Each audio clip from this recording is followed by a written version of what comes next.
Motivation vibes in isikhathi se-motivation ngithi mangibulise namhlanje ngibulise and thank you for tuning in, thank you for taking your time up to so far. Ngiyabonga futhi nokulokhu uqhubeka nje lokhu ulandelela.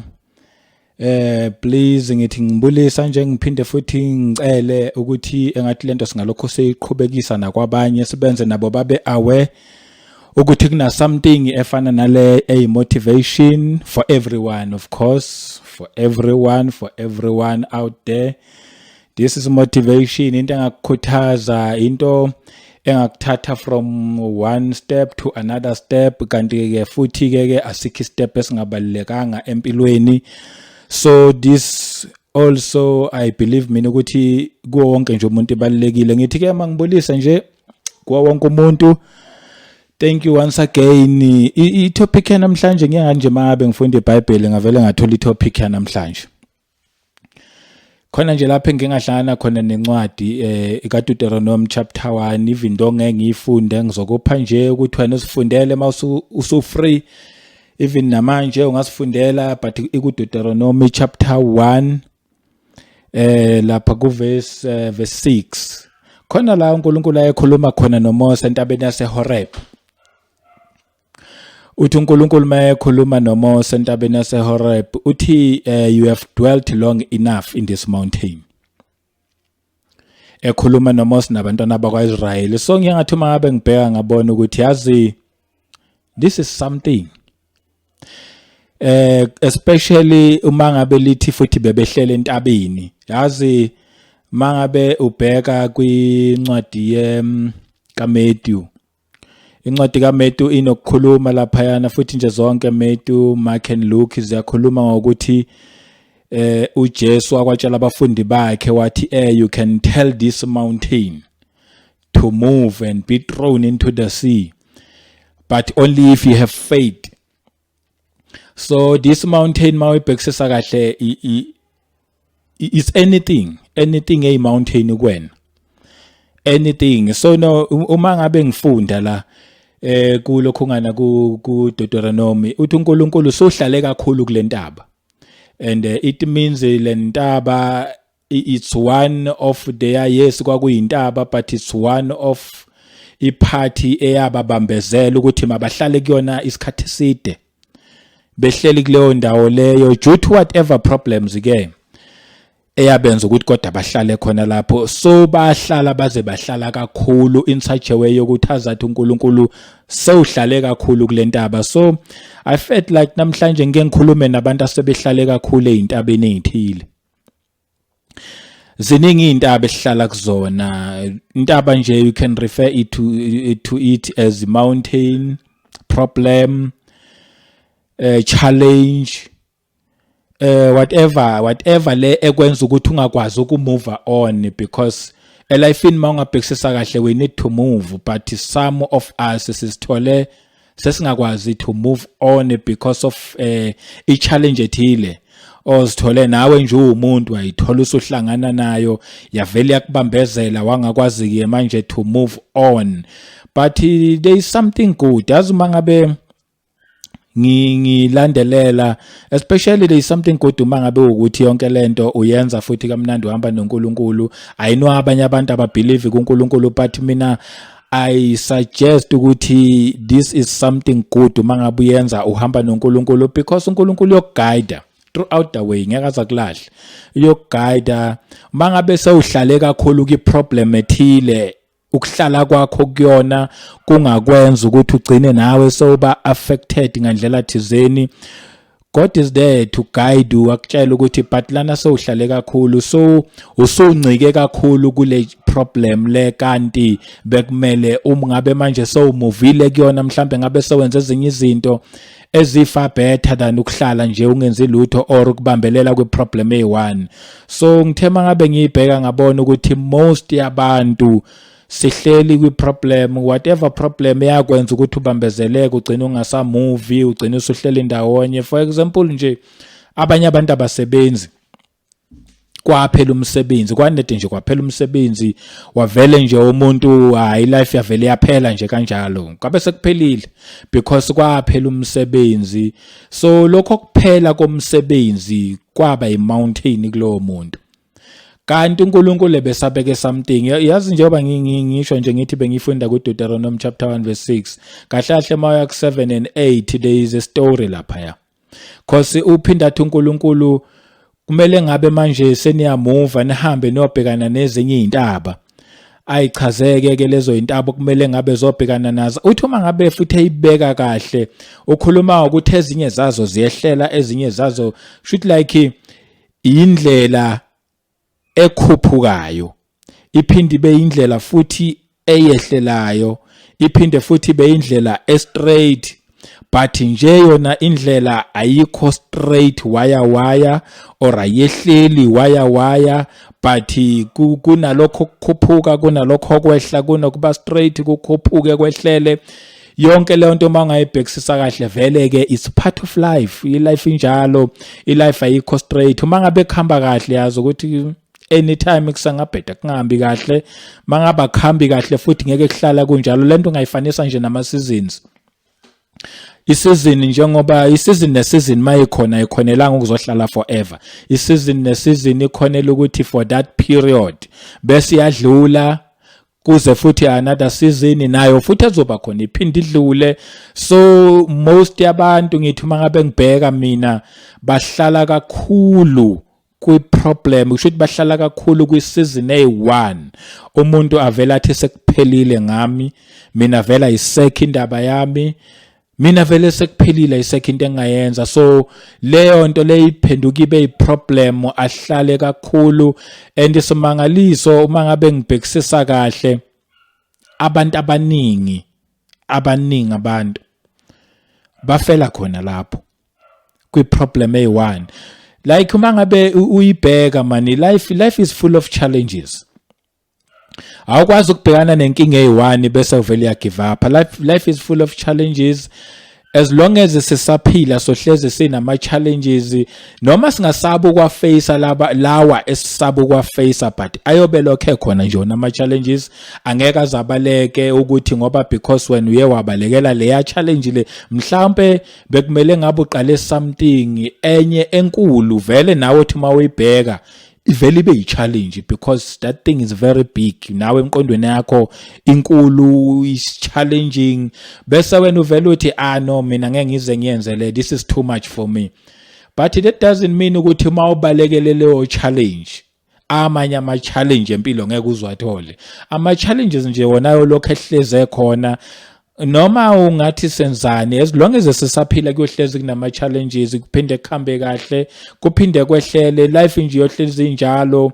So nje I think mina it's much better ukuthi sivele sibe ngabantu that yabona i-aim yami yokuvula this motivation kahle is to motivate abantu ukuthi masibeni ngabantu abangasabi to do something.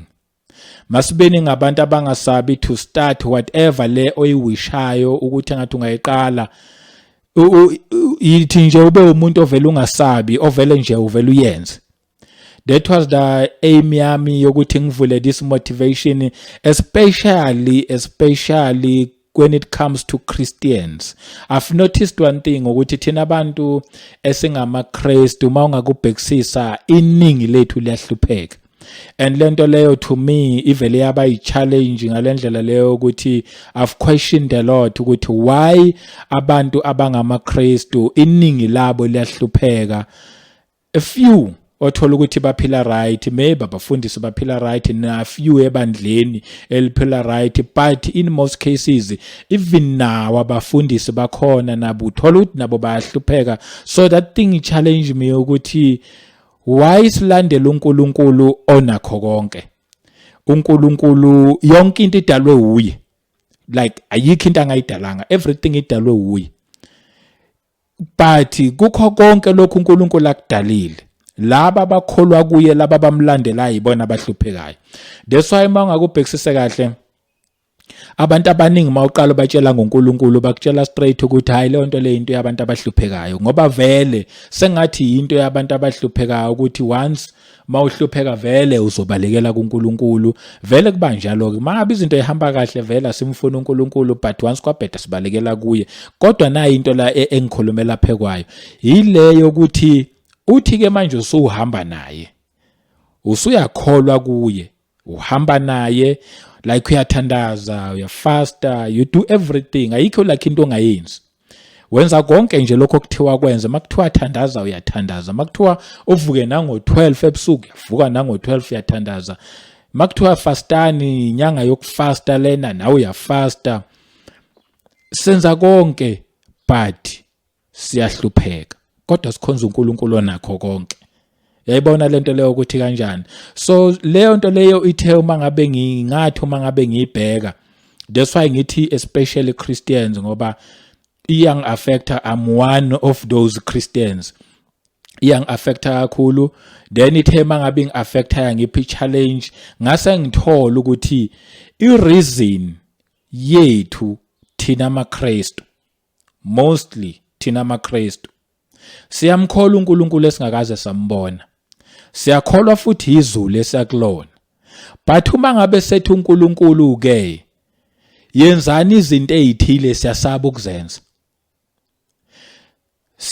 ukuzenza sina impela ifaith kuye kakhulu ifaith ikhona kuyena siyamkholwa kakhulu but uma ngabe sethi ke do something kuwena ngafa kukuthi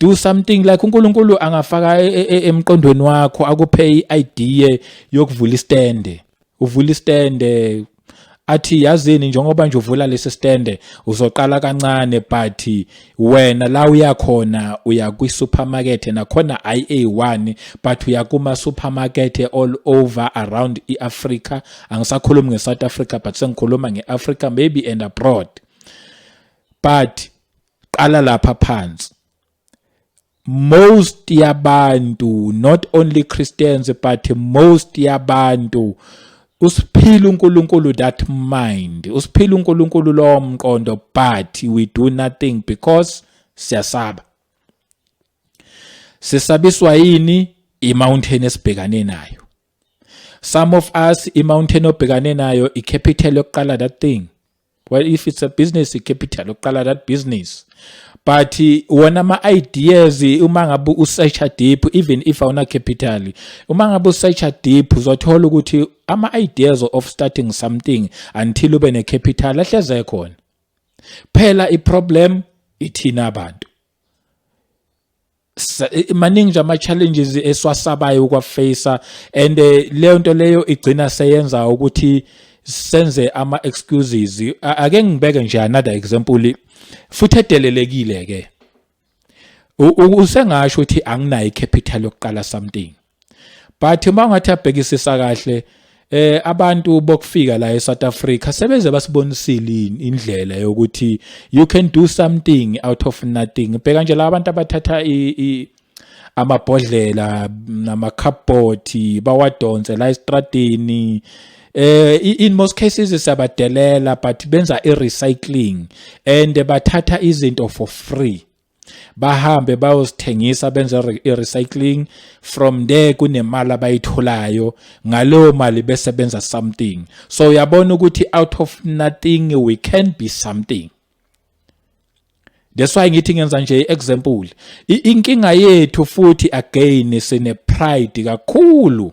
i-pride yethu it's a mountain again most yabantu sebehlale kakhulu kwi-mountain ye-pride abanayo ukuthi no mina I cannot do this kodwa futhi awufuni ukuphila lempilo iphilayo ufuna ukuphila le yampilo lapha phezulu kodwa futhi awufuni ukuqala la phansi la most yethu sifuna engazathi ngaba nabantu asebesiqalele izinto thina sifike nje sesi-occupy lokho sekuqalwe ngabanye and manje i-danger yalapho ukuthi into eqalwe omunye umuntu once aqalwa omunye umuntu lo muntu uzokuqalela ukuthi okay ngizokubhadala mina imali engaka take it or leave it bese wena uthi it's fine as long as half a loaf is nothing I mean half a loaf is better than nothing ugcina usuthatha that half a loaf ngoba wena you are scared of starting something lokho kusaba lokho it's a mountain esibhekane nayo athi uma ngabe thiyabheka uNkulunkulu wathi hey Moses but senihlale kakhulu kule ntaba mina akangisekho ke esikhathini esika Moses sengilesikhathi samanje lesi siphila kusona thina today thina sesihlale kakhulu kuyintaba eziningi ezahlukene ezenza ukuthi singamovi singenzi lutho all those excuses whatever excuse oyibekayo ukuthi wenze lento ofuna ukuyenza that excuse isiphenduke yaba imountain kuwena well qiniso yilo lona lelo akukho nami okunye ngikwazi ukuyishugarcoat le ndaba but ilona qiniso starting anything nje uqala like njengoba nami ngiqalela nje today these days ngiqale nayo motivation and ama subscribers out 10 komunye umuntu angayihleka leyo nto leyo angaza ngicheck ama views ukuthi mangaki but uzothola ukuthi ama views they are not even more than 15 why ngisayiqala yonke le nto leyo komunye umuntu oyibukayo leyo nto leyo uzothi mayethabheka ama viewers amancane kanjena ama subscribers amancane kanjena lo muntu is wasting his time well mina fortunately I'm not doing for subscribers, I'm not doing for my viewers, but I'm doing ukuthi if I can reach one Christian at a time qala lapho yami indaba if I can reach one Christian at a time angikhulumi mina mangithi Christian angikhulumi ngabazalwane kuphela but sengikhuluma about isonto lonke ichurch as a whole should manje whatever denomination leyo belonga kuyona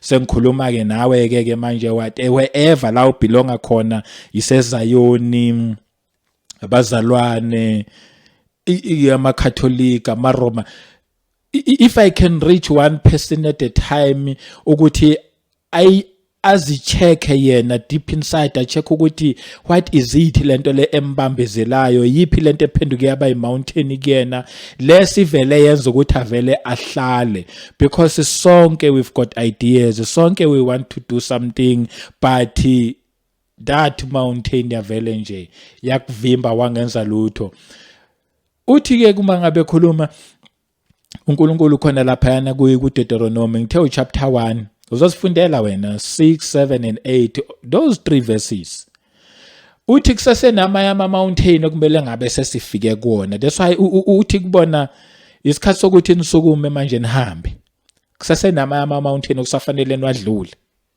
cabanga kuma ngabe ukuthi ngisavinjwe yile 1 la amanye wonke la amanye ngiyofika nini kuona uphinde futhi athi uma ngabe ikhuluma le ndaba athi futhi ngikubekele indlela ende leyo ukuthi kusasenana nomfulo okusafanele udlule kuona cabanga ke ngisamela kule mountain engiqakayo angafiki kula amanye angafiki kulowo mfula loyo ithi mayisifika ku verse 8 bese ithi see I have set the land before you go in and possess it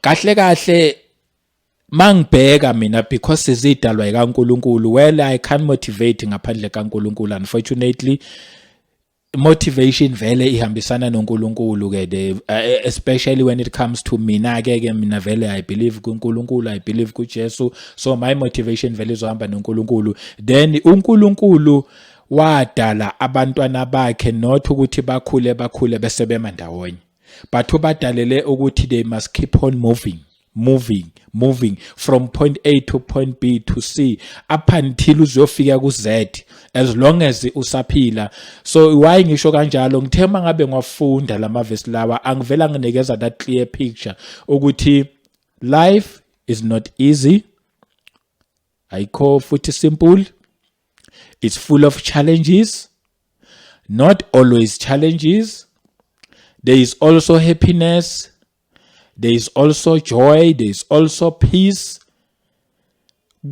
futhi ke kulawo ma challenges lawo esewonke should like lezo intaba lezo kusafanele sihambe sibhekane nazo silokho siyigibele mangabe uyoyigibela ugibela noNkulunkulu nice ngoba la uhluleka khona uyekela kuNkulunkulu la ungahluleki khona ubhekana nayo ezinye vele zeintaba kufanele uyitshele nje ukuthi mountain move uphonse kolwandle by faith yilento uJesu ayikhuluma kumele ezinye zezinto nje ukukhulume once wakhuluma then iyasuka iproblem kuwena uqhubeke nempilo uye phambili. Lawo lokho esingakwazi ukwenza, leave it to God. uNkulunkulu yena oyodila naleyo nto leyo, wena ubuqhubeka nempilo uya phambili. Abanye babantu babanjezelwe izinto ezifana nama-divorce. Umuntu anede nje wadivorcewa kwabe sekuphelile. Abanye bethu babanjezelwe izinto zokuthi kwashona ipartner, kwashona iparent, maybe kwashona umntwana, that thing yavele yakrasha kwaphela ngawe. Like, yazini, I know ukuthi lezi zinto engikhuluma ngazo zi-very sensitive, akuyona nje into angavele ukhulume ngayo light, but at the same time uNkulunkulu usakubekela ithafa, usakubekele a land okufanele ukuthi go in and possess it. But when are you going to possess that land? Uma ngabe ukuthi wena wavele wakrashwa iproblem eyi-1, uyavele aba yi-mountain kwavele kwaphela ngawe. It means you'll never reach to that stage la uNkulunkulu akubekele khona. uNkulunkulu usibekele ezinye izinto, but it's up to us. Do you want to go and possess that land? That land, mina mangithe mangabe ngifunda vele ikhuluma ngeKenana kubantwana baIsraeli, but to us it's no longer iKenana because thina asiye eKenana, but our Kenana futhi akulona izulu. I think there's another thing eyenza ukuthi abazalwane bayi-embrace poverty, bebonke bayi-embrace poverty, because they've got that belief yokuthi ngale kwethuna siyophila noJesu Kristu, sesibusa, sekumnandi. So noma ngahlupheka la emhlabeni, akhona namaculo anjalo, khona nje nezinkulumo nentshumayelo ezinjalo futhi zikhona ukuthi noma ngahlupheka la emhlabeni but ngale kwethuna ngiyophila kamnandi noJesu Kristu. Of course vele ngale kwethuna uyophila kamnandi noJesu Kristu, but why not manje? Ushuthi zonke lezi zinto uNkulunkulu ayidalela emhlabeni uyidalela abantu abangakholwa ukuthi mayiphozeswe yibona, bayi-own, babe rich bona, bese kuthi abantwana bakaNkulunkulu bona bahlupheke. No, mina ngiyala nami angibe rich manje, angibe na everything manje, mangashodi ngalutho, mangikwazi ukuthi mangifuna ukusuka ku point A ngiye ku B kube lula. Then once ungafika kuleso stage leso, now it means sengiyayipossessa that land, because our Kenana is full of yonke into oyifunayo. iKenana wathi uma ngabe like elichaza nje uNkulunkulu wathi indawo yojunobisi, meaning everything nice is there. So nami nawe sifuna izinto ezinice angithi, then let's move kulama mountains asibambezelile. Whatever mountain ekubambezele today, ngithi mina move that mountain. If you can't move it, turn and go forward. Kusese nezinye izinto asikwazi ukudefeatwa i-challenge eyi-1. Kusese ama-challenges okusafanele sibhekane nawo. Kusese nento eyiningi okusafanele sibhekane nazo up until sifike la khona sewuthi khona yazini, I've got everything I need manje emhlabeni. Yazini senginakho konke, angishode ngalutho, ngiphelele. Once wafika kuleso stage leso, ngithi-ke mina-ke manje la sewuthi khona senginakho konke, la khona sewuzufane noPaul mayethi I've run my race. La khona uPaul mangabe sehamba futhi akhulume nezinkulumo ezithi for me to live is Christ and to die is gain. I think lapho manje wena kushuthi uthi sengenze everything uNkulunkulu angibekele yona emhlabeni, now I'm ready to go. Angisasabulutho manje. If I go, I know ukuthi izulu liyagaina, but if angikakahambi, it means ngisaqhubeka nalo msebenzi engiwenzayo. Now the question is, what is it that you are doing? Yini ekubambezelile? Whatever lekubambezelile ukuthi ungenzi lento ofuna ukuyenza, that thing is a mountain. Uthi uNkulunkulu usuhlale kakhulu on that mountain, usuhlale kakhulu. Let's do something. Yabona mangabe kuthiwa indawo e-rich isemathuneni, I now believe it, I strongly believe ukuthi leyo nto le iqiniso. Abantu abaningi uNkulunkulu afaka izinto ezi-rich kubona, very rich, badefeatwa i-mountain eyi-1, bavele bahlala bangafuni ukumove, kwabe sekuphelile ngabo. Toti baze bawongena ethuneni. kanti kube ba move from that mountain bayishiyela kuNkulunkulu, ba move babhekana nezinye izintaba. Because mina I believe ukuthi each and every problem in a solution. Inkinga yethu ukuthi we don't dig deep. Inkinga yethu ukuthi sine pride. Inkinga yethu ziningi inkinga zethu, but if you can dig deep, sizicheck, uyibhekisise kahle, uzobona ukuthi hawu lento ebengicabanga ukuthi problem kanti I can defeat ngalendlela. Uqhubeke phambili. Up until ibheka nje uthi uNkulunkulu ngikubekela izwe. Vele walidalela for mina nawe ukuthi siphile kamnandi kulona, so there's no need ukuthi siphile sicomplain asikhala. Each and every year mawuqala unyaka siyafasta sifuna izinto but azenzeki. Following year we do the very same thing, siyafasta sifuna izinto azenzeki, siyathandaza senza konke but akwenzeki lutho. Uzuza ugugu hlupheka. Uyazi ube umzalwane ohamba ngesicathulo esitshekile esontweni neBhayibheli lakhe ligugile nebag yakho seyazi yadabuka nananokudabuka because you can't afford to buy another bag, kodwa ukhonza uNkulunkulu wanakho konke. Ngithi mina lama mountains asibambezelile, isikhathi ukuthi simove kuona. Isikhathi sokuthi manje we must go in and possess the land. uNkulunkulu usibekele, but uNkulunkulu ngeke asimuvele, ngeke asihambele. Ithini okufanele sithathe action? Njoba sine faith kuyena, masibe ne faith futhi okuthatha action, and that action will lead ekuthenini ufike kule land leyo uNkulunkulu, kulelizwe uNkulunkulu akufuna kulona, meaning kulobu buhle, kulobu bumnandi lobe sifunayo. Sofika lapho if thina we do something, uNkulunkulu yena cannot do anything if we are doing nothing. Thina we must move, and then yena uzoguide ama steps ethu along the way up until sifike to that land. Le athi go in and possess it. Na namhlanje usasho kanjalo, go in and possess it. But sibanjwe yini mountain e1? Yo, bantu abaningi balele emathuneni. Bafa behlupheka but they've got everything kubona.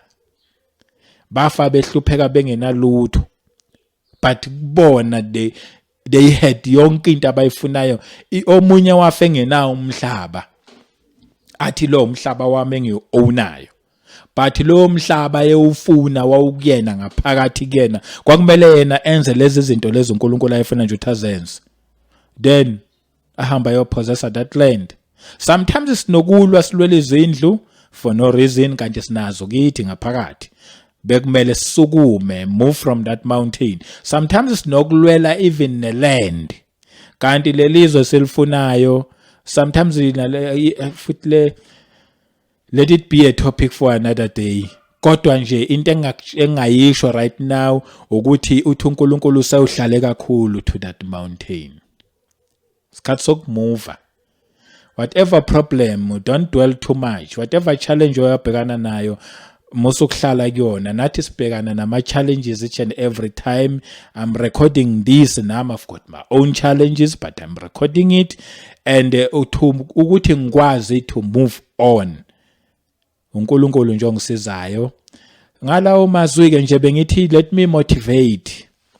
Ngalamazwi angabe mude, sasekhona isikhathi. So phinde futhi sihlangane nangokuzayo. Phinde nishare futhi, bize nabanye, ixoxe le ndaba, ikhulume. Khona leli ikhaya likhona le motivation leli.